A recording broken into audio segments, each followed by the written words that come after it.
Hey, what's up, everybody, and welcome to Behind the Scenes and Convos.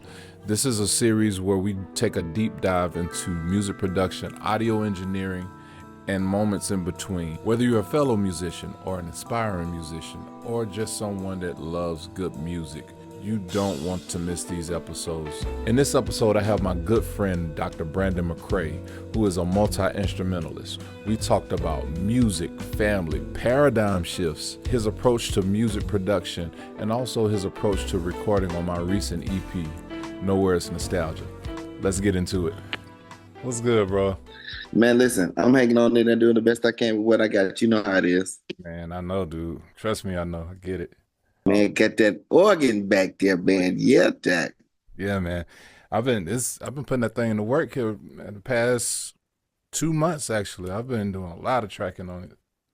Listen, I ain't mad. My organ is outside in my garage, but garage is covered, but I don't have any space for it in my studio setup that's upstairs. Gotcha. There's too much junk up there. Well, you'll come one day and you'll be able to see it. Hopefully, we won't be here in this particular house long. Prayerfully, God is going to move us into the next situation with a little bit more space. But as of right now, I got two kits up there and like all my guitars and almost all of my boards. It's like a whole butt ton of stuff. My wife she's transitioned into another office space. Her office used to be on the other side of that door. So Ah, yeah, right. So I'm gonna at least throw that Leslie on the other side. well, bless God. We just Bless God. is that where is it Rehoboth? The Lord has made room. Watch it, Doc. Watch it. It's funny. I feel like, and I just recognized it yesterday. I feel like we both kind of on this trajectory of sharing the journey. You know what I'm saying? Letting people in on what we're doing. Absolutely. I'm sure because you play many different instruments, and I'm sure it's like feast of famines. Like one season is drum gigs, one season is this. One season is the guitar. Well, I mean, so that was the lot of my life for 10 years until May. Hmm. In May, God called me off of all of my secular gigs. Wow. I was in Seattle, Washington at Jazz Alley on the last day of a 3-day run with Peebo Bryson. And I pulled the music director to the side and I said, "Hey, Mr. Dwight, God is pulling me in this direction." And Mr. Dwight looked at me and he said, "Go with God." Hmm. And from May until now, I haven't done a secular gig. I've done some theater things here or there, Right. and some production shows, like one. But I haven't done I haven't done like a club gig, a secular, like the things that I was doing 3 nights a week Right. before. I hadn't done one since May. Yeah. And my last Sunday at my church was November. No, the last Sunday in November is like the 24th or something like that. It's crazy, man. So it's like a paradigm shift, pretty much. It literally is a paradigm shift. It's literally a paradigm shift, bro, and it's scary. I can imagine. I can imagine, man. Same here. Definitely again in this space where we're pretty much the same age, but like in this space where we kind of come from the analog world a little bit and having to, you know, just give me a piano. You know what I'm saying? Just give me a Hammond B3. But post the pandemic, it's like thumbs up. You gotta shift. You gotta be teachable and move in different spaces. And then even just whatever age you're in, it's like it Yeah. calls for that. If you're not I'm learning. working out that MIDI thing still. That MIDI thing is difficult to me. I don't know why it's so difficult to me. Me and you are definitely bro. I am gonna plug these keyboards in left and right, and you're gonna get this wave. Even right now, bro. Mhm. My friends laugh at me. Like Larry laughs at me. Bro, I haven't recorded anything MIDI everything is just literally out of the boards. I'm programming sounds. I'm stacking sounds. I mean, I'm still running the analog, all of the analog MIDI modules. Like, man, I got a 1080 module, a 3080 module, MKS still. I got, you know what I mean, a butt ton of boards, but I'm literally like left and right, you know what I mean? Lining up waves, man, and everybody's recording MIDI, and it's so easy. I'll change this note and change. I'm just like, what am I doing? Oh yeah, and I think in this now stay where you at because honestly, I fell into that trap of MIDI where now it's like now I'm playing live a lot, and it just kind of it took away because it's like you when you're in the studio you're playing parts, right? Yeah, yeah, And so you can start, and stop, and yes. get in that that motor always starting to stop, and you can't play a full song top to bottom. You got all this anxiety, like what's the next line, and all you know what I'm saying. So, Because there's so many lines in gospel now. There's so many lines. swear, dude, yeah. And if you miss that line, you're gonna get that look. Listen, The listen. line and the look. You like now? Wait. At the chorus, two minutes ago, you missed the line too. Like, calm down. Right, right. Oh, with no words, nostalgia, right? So I'll be honest, and I'll say this. Don't take offense to it. You weren't my first pick. If you would like to hear this song, I'll See You Again in its entirety, go to the link below and check it out. I hope you like it. Bro, bro, if I can tell you, if I can be honest, like 1,000% honest, I feel like that's what viewers need a lot of times, 1,000% honesty. Right. The story of my life, Preston, has been I was never the first pick. Wow. I mean, I hate to be here and go here, but you know I'm a preacher. Right. You see my ordination too. No, go there. Go there, man. Listen, bro. My life, my entire life, I've always been David. I've been the last one called, the one never thought about, the one never in the room. Mm. But what I've mastered, and I pray that I continue to master through God's grace, is that when I am allowed an opportunity in the room, I leave an indelible mark so that from that space, I'm never left out again, or at least I'm thought about, right? No, absolutely. And I'll say this from the lens of, kind of the duration of this project. This project was supposed to be a just kind of straight ahead trio thing. The session got canceled. The drummer had COVID. So like it was gonna be, piano, upright bass, and drums.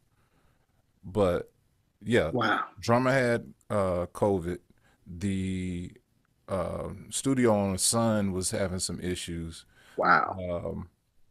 And I was headed to the studio. It was actually in Mississippi, and it was like storming bad, dude. Wow. It was like storming bad. So I was just like, okay, this is God. Let me pull back. And then so what happened was having that time to think about. I'm like, man, you know what? Ooh, let me add this. Let me add that. So it just like people just started coming into place.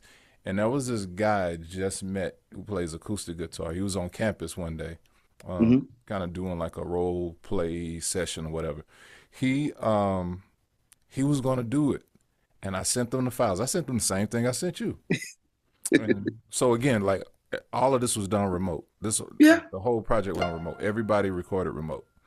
But I sent it to him, and he was like, "Oh, I love it, man. I can't wait to do it." Then weeks later, he started texting me like, "Yo, I don't think there's anything else to add on here. It's like it's so dense." I'm like, no. And I said, "Thank you, sir," because he honestly he let way too many weeks go by for me to even continue that conversation. And man, like, Yeah. I don't even know in my mind because it's like you play so many different instruments. So it's like, bro, can you listen to this track? Tell me what you think. And dude, like I ain't asked you to do anything. Like what you brought back was how I heard it. And like I try to Wow. send demos out the way I want it to be played, but with the person that I asked to do it, Hmm. that flavor in mind. And like you did just that. So it was kind of like, and then to your point to what you said, that David analogy, it did raise my antennas because we just got finished doing another song. So I was like, man, Yep. and it's not, it's the skill, yes, it's the professionalism, turnaround times, it's all of these things. Like when you send me stuff, can it be labeled right? All of that, you know what I'm saying? Yeah. And you know, some people don't think that matters, but then you start getting like 70 tracks, and it's like audio one. What is audio? It's 3,000 audio ones. It's like, oh, I can't do it. So, but man, so like with that being said, man, just kind of like your process when you got the file, what was your thoughts like, and just kind of your whole process? What was? So what happens with me a lot of times now, thankful to God, I'm like a hitman and I'm called in to do a lot of one-off things. Mhm. Um, Interestingly enough, guitar is the last instrument that I learned how to play. Mhm. And I only learned how to play guitar Preston to play quartet. I literally learned to play the guitar so that I could play quartet.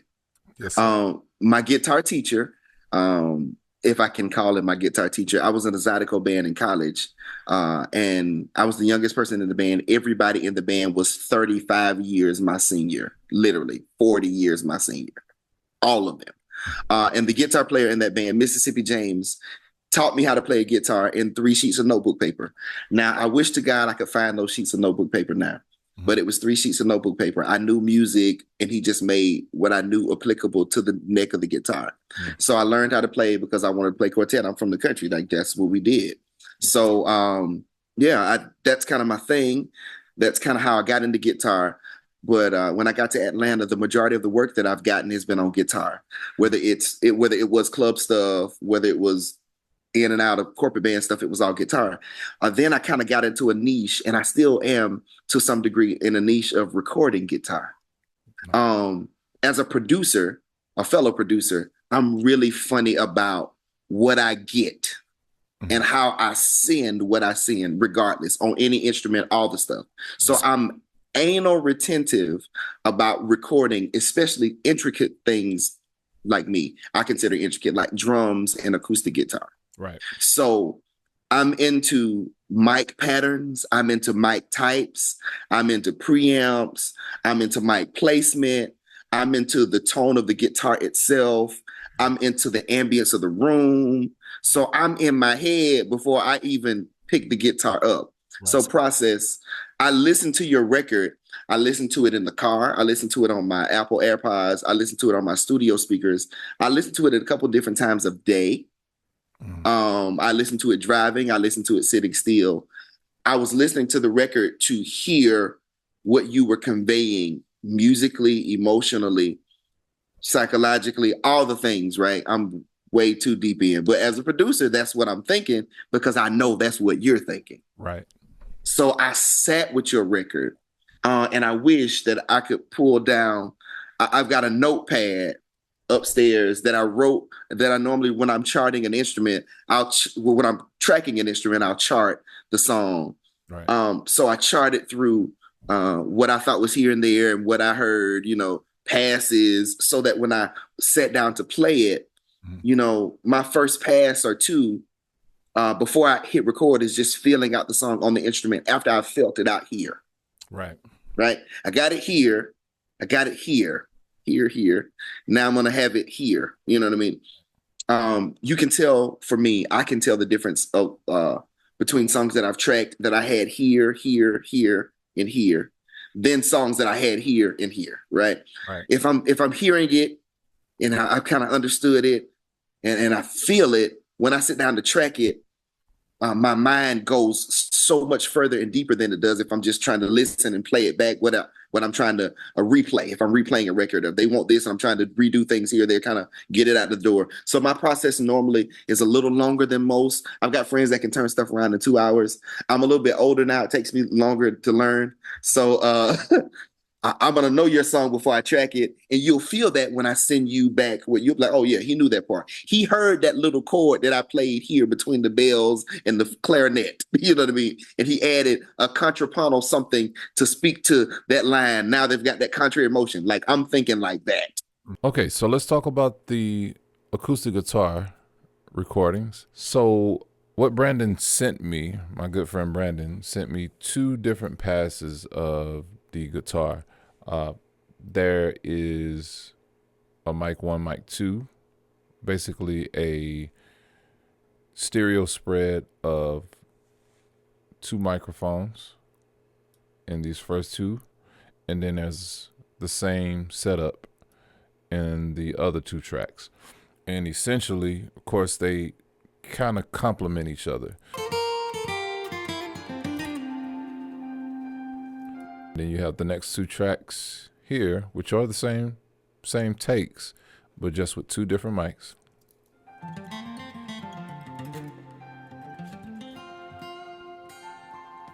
So let's just listen to both of them together.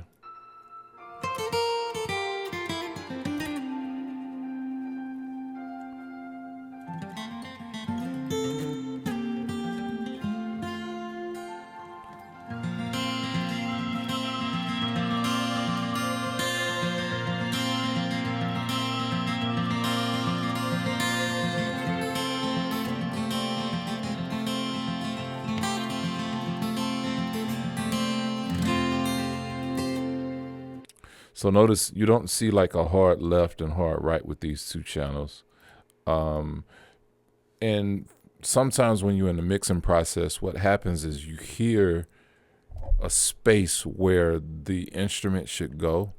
And sometimes hard left, it may get lost. It may not feel as good. And so you kind of have to use instinct in that space. I'm not ever going to tell anyone to just always go hard left, hard right with their microphones. But in this case, it just felt good for the guitar to be a little off centered and not hard left, hard right, but just ever so slightly. At this point, there's really no rules. You just do it to make it feel good and make it fit inside of the mix. As far as the plugins I use, of course, trusty old reliable Fab Filter Pro Q3, very transparent. I love it because it has the dynamic element as well as you can be surgical with it. Not to say that other EQs don't have that aspect, but it reigns supreme when it comes to just kind of the visual matching with what you hear. So that's why I love using it over a lot of EQs. I do go to different EQs every now and then, but this is my island EQ, if you will. And also put an 1176 on here. I just wanted to get some color with this acoustic guitar as a whole. Notice I did not put anything on the individual tracks, right? So what you're hearing is everything summed or grouped or subgrouped to this one folder track. I love hearing the natural sound of the instrument in the instrument group, and then kind of starting from top down. If it sounds good, if it's recorded well, there's not a lot that you have to do with these individual instruments. You can just take it through a subgroup and add some compression or EQ, surgical EQ, and go from there. But I want you guys to go and check out I'll See You Again.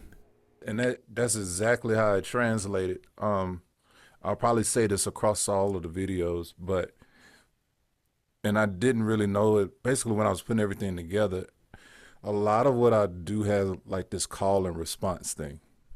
You know what I'm saying? Yes, sir. It's not, I mean, like you said, I'm getting older too. So like a lot of these licks and riffs, I mean, I almost feel like Andre 3000 was like, rapping as a young man's game. And to a certain degree, it's like if I have to pull it out, I can, but I'm thinking about the overarching idea of tricking people's ears to make them lean in. Like, "Whoa, did you hear that?" Ooh. Yes, Like that absolutely. got out. Like it was, and it was across the 5 tracks, it was a lot of that call and response, and especially in that song.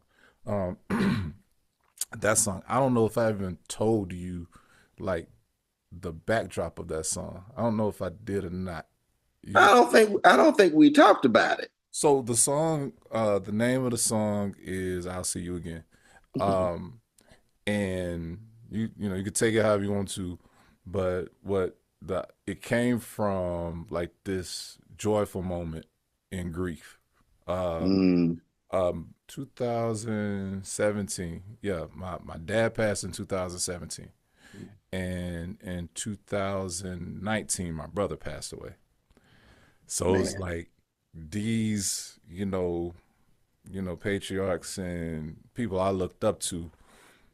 And it's kind of like that in my dad's side of my family. It's a lot of Mhm. the men, gone. So I was just kind of sitting at the keyboard, and I had like I in my mind it had like maybe 3 or 4 different versions of that song. I'm talking about an R&B version. Wow. The funk. Wow. Ooh, Like, and my brain just went through all these different, and I just settled on kind of like this bluegrass folk thing. It was something different, and man, it was definitely different. It's amazing though. right. So that was it. It's just kind of like that hope of knowing I'll see them again, and it's something that we say. The song actually has lyrics, and there will be a time where maybe Oh wow. it goes to that thing. Yeah. So, but that vamp part, "I'll see you again, I'll see you again, I'll see you again, see you in the morning," and that's something that we say in church, right? It's like, "I'll see Yeah. you in the morning." Yes, Um, sir. so yeah, so like yeah, so I don't know if it'll happen at some point, but yeah, I definitely think it should. I yeah. definitely think it, but the melody in itself was very lyrical. The first time I played it, when you first sent it to me, I was in the car with my whole family. Mhm, We were going to Bible study, if I'm not mistaken. mhm. I want to say that I called you when I first played it. I called you. I was driving because my son was freaking out. My oldest son, he was like, "Hey, send me that track. Send me that track." And I was like, "Ben, I can't send you the track because it's not out yet." You know what I mean? Confession is good for the soul, bad for the reputation. So sometimes, I do send him tracks that he likes that I'm working on. Right. But I couldn't send him this one. It was not cut yet. We got to get it situated. But my son is a melody lyric person. Mm-hmm. At 15, he's a melody lyric person. And when he heard the melody of the song, his antennas went up. I could see him lighting up in the back seat of my truck. Wow. And I'm looking through the mirror. He's like, "Who is this?" I'm like, "Yeah, Doc." And my wife is over here. She's bobbing her head. I'm listening. My son's back and grooving. My 2 babies are kind of they don't know what's going on. Right. 7 and 9, 7 and 3, and it just kind of like around. But when I tell you we're locked in the song, and it sounds absolutely amazing from just the I don't want to call it a scratch track because it was too well produced to be a scratch track from the reference. Yeah. We were just like, it was killing. Yeah, man. Absolutely amazing. Yeah, dude. But man, I appreciate that. I kind of take from David Foster and some of the other producers, man, like whatever's in your brain, like get as much of that information out as possible. Like just get it all out and then just start carving it, you know, make it sound like the finished product. So like when you're sending it to quote unquote the hired guns, they know what they're getting into. But man, dude, I appreciate this, dude. Like Listen, we got to do this again. Yeah. well, I can't wait till the next time, of course, for several reasons. But I had a blast, man, and I am appreciative for the call. I'm thankful for the opportunity.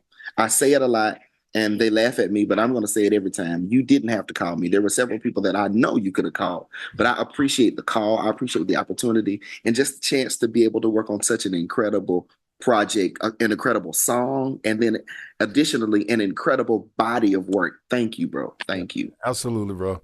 Well, cool, man. You can take it easy, man. So next Listen, yes, you do the same, bro. all right, cool. And there it is. I hope you enjoyed this episode. Please do me a favor, like, share, and subscribe. I'll have some upcoming videos real soon, so stay tuned for more. Thank you.